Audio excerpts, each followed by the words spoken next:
My friend has been spinning wild stories about her life for years, but I just found out everything I know about her is a lie, and now I have to figure out how to expose her to the whole group without losing my mind. This all came to light after I, 24 female, tried to do something nice for my friend who I'll call Jessie, 21 female. Just for clarification, the other names that will be used are B, my best friend, Sharon, my best friend's little sister, and Jack, a mutual friend. This post is going to be long, but you need all the information. I don't even know how to put it into words. Important backstory: I met Jessie through B and Sharon. Jessie was Sharon's high school best friend, and because B and I lived together, we would all hang out as a group. Jessie seemed to take a liking to hanging out with B and I about 2 years ago, and started hanging around us more. She quickly became one of our very close friends. B and Sharon's father passed away from brain cancer in September of 2022, so less than a year ago. He was also like a father to me, because I have had no father figure for the past 12 years of my life. Jessie has a childhood history of lying, which we attributed to her being the youngest sister and the fact that she didn't have many friends growing up. Anyway, I have a large friend group, maybe 8 to 10 people, outside of B and Jessie. After he passed, I ended up introducing both B and Jessie to this friend group, as Sharon got a boyfriend, and started to spend most of her time with him. Jessie latched onto the group and got comfortable enough to hang out with them without me around. I was glad to see this, and I involved her in almost every aspect of my life because my friend group is truly like my family. She uses B and I's car frequently as she doesn't have her own. B got her a job at the restaurant she worked at, etc. We buy food at our apartment we know she likes, she eats dinner that I cook, drinks our alcohol, etc.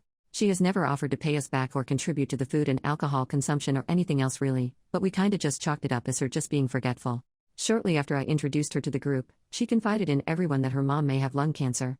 We all were there for her and supported her while she was waiting for the test results. When they came back positive, we all offered to cook meals and send cards and letters, but Jessie declined, stating that none of that was necessary. It was caught early and she just needed to have it removed. We never heard anything else about it, other than her mom was doing fine. A few months later, she started casually seeing a member of the friend group named Jack. He lives about an hour away from us, but visits the group when he can. I had also been seeing someone who I'll call Peter. Jessie said that she and Jack had gotten really close, that they were possibly talking about dating, but that they were probably going to hold off because of the distance. Jessie said she introduced Jack to her horse, that he would come stay at her parents' house, etc. During this time, she also got a new job as an engineer at a very prestigious company that was out of the area. She quit working for B's job, serving or hosting. It started as an internship, but transitioned into more. She said that it was a mostly work-from-home position, and that it paid incredibly well, even saying she had one of our friends look over. When my birthday came around in June, we planned a big party in our friend group because 2 of our other friends have birthdays around the same time. It was a costume party, yes, in June, where you show up as either a hero or a villain. About 2 hours before the party was supposed to start, Jessie texted me saying her mother had tried to off herself and was in the hospital, but that Jessie was still going to try and come to the party, just without a costume. I was very understanding. When she arrived, she took me and some of my other close friends into a private room away from the party and explained in detail what happened, that she was the one who found her mom, she had to call 911, it was very traumatic, etc. Everyone still had fun, but it took a lot of joy away from the party. At the time, I was trying not to be upset or selfish because I knew that her mom was important to her and that all of our friends were here, so she didn't really have anywhere else to go. Right after my birthday, I found out that Peter was manipulating me and everyone else in my friend group into thinking he wanted a relationship with me, told me he wanted me to move cross-country with him, etc., only to find out that that was all a lie and he was using me for emotional intimacy. While I was going through this, Jessie was saying that Jack was doing the exact same thing to her. We sat on the couch and grieved together. I was sad for her. She dragged his name through the mud in our friend group, but continued to say she was seeing him casually or just for love-making now without any emotional involvement. A few days ago, maybe about a week or so, Jessie confided in us that her mother's cancer had possibly come back. She had the scan results in a matter of days. She had been saying that her uncle worked for some doctor's hospital and was able to expedite results, and said they were positive. We were there for her. Very long story shortened as much as I can, I decided to do something nice for Jessie to try and show that I care. I am autistic, and I have a hard time offering physical and emotional comfort. I am an artist, and I was trying to draw her a picture of her horse and paint it with watercolors. I realized that I didn't have any pictures of her horse, so I reached out to Jack and asked for a description or picture since I knew he had met her. He responded with, "Jessie has a horse?" I thought he was joking at first, but I very quickly realized he had no idea what I was talking about. Turns out, he and Jessie hadn't been seeing each other at all. They had slept together a few times in April, but had cut it off after that. He provided screenshots of their conversation since then, and it was captured in 2 pictures. He also provided time-stamped photos of him literally out of state when she said that they supposedly were together. This started an entire spiral of realizing that nothing she had ever said actually made sense. I reverse image searched a photo she had sent us, an incredibly grainy one, of her at a rodeo, and it was literally a doctored stock image. This is the only picture of her with a horse that she has ever sent and that I have ever seen. There is none on her social media or on her phone. I asked everyone in our friend group, and no one had seen pictures of her horse, and it isn't on any of her social media. There's almost no way that she has this job at this big company, because she never graduated college and her position requires a college education. She also had previously used B's laptop to work, but upon checking computer history, the only thing it shows she was working on was a D&D campaign. She also is never in the location that the company is actually in, always seems to have the day off with PTO or be done with her work, and conveniently never has her card on her to pay for things or is locked out of her Cash App or Venmo and will bring cash the next time she sees us.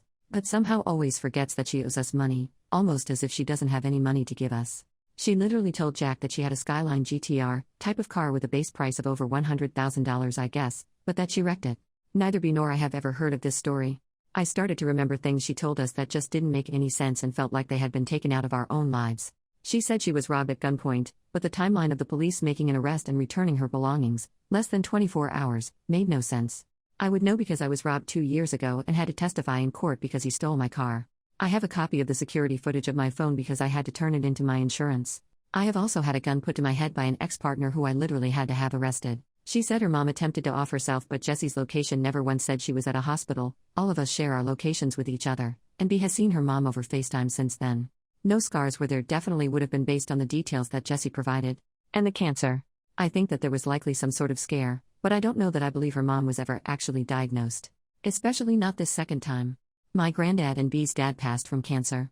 I know how long it takes to get those results, because waiting is agonizing. I have proof that at the time Jessie says she was at the hospital with her mom who was having multiple seizures literally last night, her location shows her sitting at home. Things in our home have also gone missing. Chargers, grinders and their contents, clothing, etc. Jessie is always the first to blame other people that have been in our home, but she literally has access to our apartment at all times. She has been there before when we aren't home. What if she's been having people over and claiming it's her apartment? Stuff has been moved and things have gone missing. I literally don't know what to do or how to process any of this. I did some sleuthing and messaged her sisters on Instagram asking for a photo of Jessie's horse and offering my support with their mother's diagnosis. I'm anxiously awaiting a response. In the meantime, B and I have to see her tonight and put on the performance of a lifetime. Even if she isn't lying about her mom, although all of the other evidence I don't have the energy or ability to describe in this post points to the fact that it's all fake, the way that she manipulated me into offering her support during one of the lowest times of my life and lied about my friend to our entire friend group is enough for me to cut her off. I'm just trying to let the right pieces fall into place and get as much information as I can before I confront her with printed screenshots.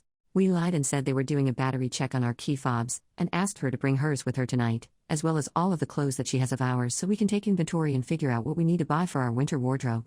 She will not be getting the fob back or be borrowing any clothes. She will absolutely not be coming back with us to our apartment to stay and won't be left alone with any of our belongings. What the hell do I do?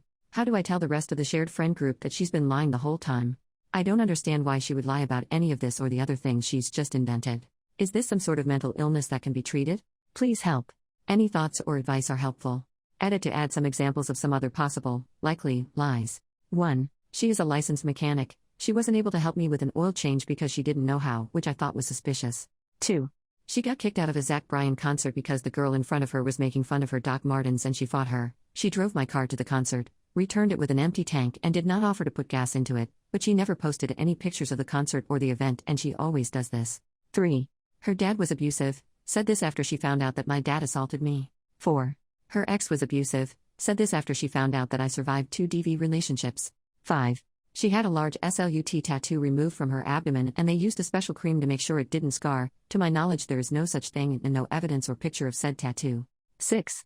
Jack gave her a Patagonia jacket to keep and remember him by while he wasn't with her because it didn't fit him right. He denied this and says that he accidentally left it in her car when she gave him a ride to a bar and used to wear it every day for work. 7. She had an abortion at 6 to 7 months, said this after she found out about my abortion due to the DV situation I was in, claimed it was for the same reason. 8. Said she vacuumed B's floor after staying in our house for 5 days. She has psoriasis and sheds all over the house.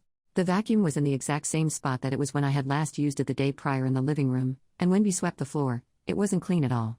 There were flakes literally everywhere. There are so many more, but I am already blown away by this. My brain is literally mush at this point. Update 10 days later, so B, Sharon, and I took Jessie out to a Mexican restaurant, and waited until she ordered her food and drink before we started the official intervention. She has a nasty habit of leaving her wallet at home or getting locked out of her bank account, Venmo, or Cash App, so we had all agreed not to cover any part of her tab and to turn her information over to the server or manager if she tried to dine and dash. She was supposed to bring my pair of shorts, as well as a $50 bill to pay me back from buying her Barbenheimer tickets, plus the shared alcohol we pre-gamed with as a group. As soon as she sat down, she was going in on how stressful her day at work was and how she had screwed up something major in the company's budget, etc. We had to straight-faced listen without letting on that we knew it was all bull crap, one of the hardest things I've ever had to do. After we placed our food order, I made eye contact with B and Sharon and pulled out my phone. I set it to the voice memo record and placed it face down on the table. I was sitting beside her, and B and Sharon were sitting across from her. I started the intervention by giving her the opportunity to be honest. We let her know that we knew she had been lying about things, and that she had this one opportunity to save her butt and explain everything. She said she had no idea what we were talking about, and pretended to think back on everything, saying she couldn't think of anything we were talking about. I asked her if she needed any assistance, and she said yes. I pulled out a screenshot of the blueprint she had sent us claiming to be her work. Right as I put it on the table, she said, "Oh, that." And then the food came out. She made a big show of hiding the printout from the servers. After the server walked away, I asked her to bring out the blueprints because they weren't classified. She tried to say she uses templates for her job, but I told her that we knew that wasn't what it was. She then said, "Okay, so these are from NASA," and I immediately cut her off and said, "Try again." And it just went to crap from there. She just tried to double down the entire time, and Sharon, B, or I would have to stop her and sat him, "No, that's not true," or almost there. We were in the restaurant for 3 hours, recording for 2 of the 3. I'll give you some of the highlights. 1. Tried to say that her location showed she was home every time she said she was at the hospital with her mom because she could switch whose location her Apple account showed her Find My Friends. I asked her to show me how to do it, and she couldn't. 2. Tried to say that her family had to sell the farm for cancer treatments, but that it wasn't as big as she had said it was. I asked for pictures or an address to the farm, and she couldn't provide this. Eventually tried to say that her family sold the farm a year ago, but couldn't provide any information. 3. Tried to say that she did actually work for this big company, but that she was just a paid intern. When I showed her the job listing from the company website, proving it was 100% on-site, and that she didn't have the required experience, she had nothing to say. 4. Her mom never tried to hurt herself, she was just really sad. 5. Finally came clean and said she was using drugs again, meaning every time she was driving B or I's car for a work meeting or business trip, she was just buying substances. This explains some of the lies, as she was using them for a cover, but there were just other things she lied about for literally no reason. This also explains the missing cash, clothes, and items around our apartment. If she didn't have a job, she was likely selling or trading our stuff. While this is very sad, my sister and ex-partner were both addicted to several substances. It's not an excuse for her behavior or manipulation. After a while, she came through about some stuff, but not everything. We plan to talk to her family this weekend about our concerns for her mental health and substances use. She tried to say she had already told them about everything. But who would let their 21-year-old daughter take their car 20 minutes away to go get margaritas with her friends after coming clean to them about addiction and manipulation? I really think Jessie thinks we're stupid. When we got the bills for our dinners, her meal and drink was $16 and she only brought $18 in ones, meaning she tipped freaking $2. She was going over to a mutual friend's house, we'll call him Calvin. I don't think I included this in my original post. Jessie has been trying to romantically pursue Calvin, and we told her that she needed to tell him the truth by midnight that night, as well as come clean to the rest of the friend group about everything, or else we would do it for her. Lo and behold, she continued to try and lie to him, telling him half-truths, leaving things out, and other times still flat-out lying.